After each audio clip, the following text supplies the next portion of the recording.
पर फैज़ान, आज फिर से आपने प्रेस कॉन्फ्रेंस रखा है, क्या है इसके पीछे का रीज़न, कुछ आप बताना चाहेंगे? जी, देखिए, एक मुझे कुछ ऐसे प्रूफ़ मिले हैं कि जिसकी वजह से आज बहुत बड़ा एक खुलासा मैं पूरे देश के सामने रखना चाहता हूँ। जो आपको पता है, मेरी काफ़ी कंट्रोवर्सी उर्फ़ी जावेद के साथ पहले से चल रही है, जो अभी हाई कोर्ट तक पहुँच गई है।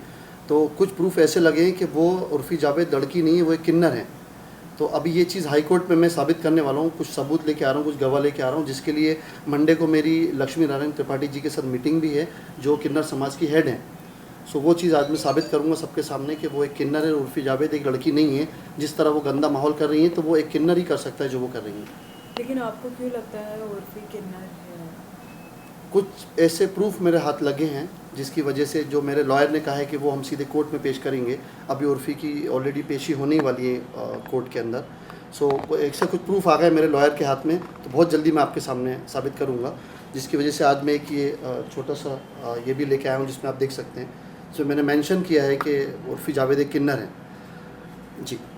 वेल, क्या कभी आपने उर्फ़ी से बात की इस बारे में एज़ इंसानियत के नाते कि क्या ऐसा कुछ है या नहीं है? जी, देखिए, मेरी टीम ने उनसे बात करी है, मैंने डायरेक्ट तो बात नहीं करी। तो उनको तो वो तो सबको रूडली आंसर देती हैं, आपको पता है, किसी से अच्छे बात नहीं करती हैं। सबको उनके जवाब आंसर ऐसे रहते हैं कि मुझे कुछ मतलब नहीं है, ना मुस्लिम समाज से मतलब है, ना किसी से मतलब है, मुझे किसी बात की कोई परवाह नहीं है, सबकी इंसल्ट ही करती हैं करके। तो मेरी टीम से भी उन्होंने इस तरह की बात करी थी, तो फिर मुझे लगा कि अब उर्फ़ी जावेद से बात करना ठीक नहीं है, उनको सीधे सबक सिखाना ही ठीक है।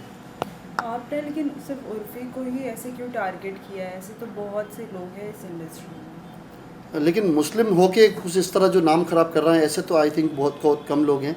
उसकी वजह से मैंने उनको काफ़ी समझाने की कोशिश भी करी, बट उन्होंने क्लियर कह दिया उर्फ़ी जावेद ने कि मैं आपकी बात मानूंगी नहीं, जो मुझे करना है मैं वो करूँगी।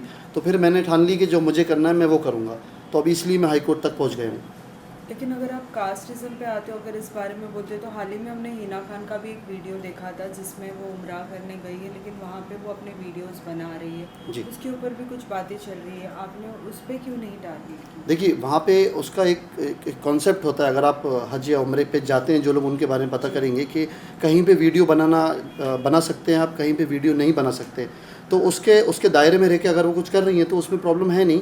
नहीं तो वहाँ के कानूनी, वहाँ के लॉज ही इतने स्ट्रॉन्ग है कि आपको कोई ऐसा अलाउ नहीं करेंगे वहाँ पे। तो वो जो कर रही हैं, वो एक हद में रह के कर रही हैं। लेकिन कहीं ना कहीं आप ये साबित करना चाहते हो कि उर्फ़ी की सच्चाई सभी को पता चले। जी, आज मैं इसलिए सामने आया हूँ कि उर्फ़ी एक लड़की नहीं है, उर्फ़ी एक किन्नर है। और ये पूरी दुनिया को पता होना चाहिए, और मैं जल्द से जल्द चाहता हूँ वो किन्नर समाज से जुड़ जाएँ और लक्ष्मी नारायण त्रिपाठी जी के अंडर आ जाएँ, उनके ग्रुप में आ जाएँ, ताकि ये सब माहौल ठीक हो जाए, देश का माहौल ठीक हो जाए, मुंबई का माहौल ठीक हो जाए, और जो लोग उनको पहचानते नहीं हैं, उनको ही पता लग जाए कि उर्फ़ी जावेद कौन है। लेकिन उर्फ़ी जावेद तो खुद से अपनी स्टाइलिंग करती है, खुद की पहचान उन्होंने खुद से बनाई है, कि आपको वो पसंद नहीं है? खुद से पहचान देखिए, उन्होंने किस तरह से अपनी पहचान बनाई है, लोग जानते हैं। उनके किसी भी कमेंट पे अगर आप मैसेज देखेंगे, तो मैं आपको बता भी नहीं सकता हूँ, नेशनल चैनल पे अभी ऐसे ऐसे लोग कमेंट्स करते हैं। तो लोग जानते हैं वो कौन है, और उनकी अगर आप उनसे अच्छे से देर तक आप बात तो करती हैं उनसे, आप उनकी बातें सुनेंगी, उनकी वे ऑफ टॉकिंग आप देखेंगे, उनके अगर उनके बारे में वो ज़्यादा जानेंगी, तो आपको पता लग जाएगा कि वो एक लड़की है ही नहीं।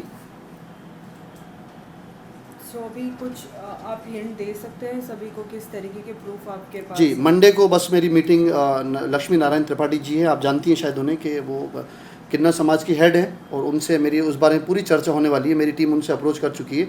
मंडे को 11 बजे उनसे मेरी मीटिंग है। उर्फ़ी के बारे में ही मीटिंग है कि जितने जल्दी हो सके उर्फ़ी अपने आप को उनको सौंप दें, तो उसको उर्फ़ी के लिए अच्छा है। लक्ष्मी नारायण जी ने भी आपसे मिलने से पहले कुछ सवाल पूछे रहेंगे कि आपको क्यों मिलना है, किस लिए, आपने बताया है इस बारे जी, में? मेरी टीम ने उनसे कांटेक्ट करके थोड़ा हिंट दिया है। तो वो nature wise actually Lakshmi Narayan ji बहुत अच्छी इंसान हैं। तो उन्होंने, उनका हमेशा दरबार सबके लिए खुला रहता है। तो उन्होंने बहुत अच्छा रिस्पांस दिया। उन्होंने कहा जो भी है सामने बैठ के बात करेंगे। सो मंडे को मेरी उनसे मीटिंग है इसी बारे में। और क्या कुछ आप कहना चाहोगे? मैं यही कहना चाहता हूँ कि उर्फ़ी जावेद तो संभलने वाली है नहीं, और अब जो उनके बारे में मुझे पता लगा है, तो मैं उनके लिए सारे प्रूफ इकट्ठा करता रहूँगा, और उनको ऐसे छोड़ूंगा नहीं आसानी से, जब तक वो सही रास्ते पे नहीं आएंगी। और अभी तो उनके बारे में इतना बड़ा खुलासा हो रहा है, पूरी दुनिया के सामने आ रहा है कि उर्फ़ी जावेद एक लड़की है ही नहीं, जिसको दुनिया उर्फ़ी जावेद को लड़की समझती है। तो आप ये देख सकती हैं। इसलिए मैं चाहता हूँ कि आप लोगों के थ्रू, आप लोगों के माध्यम दुनिया इस चीज़ को पहचाने कि उर्फ़ी जावेद कौन है।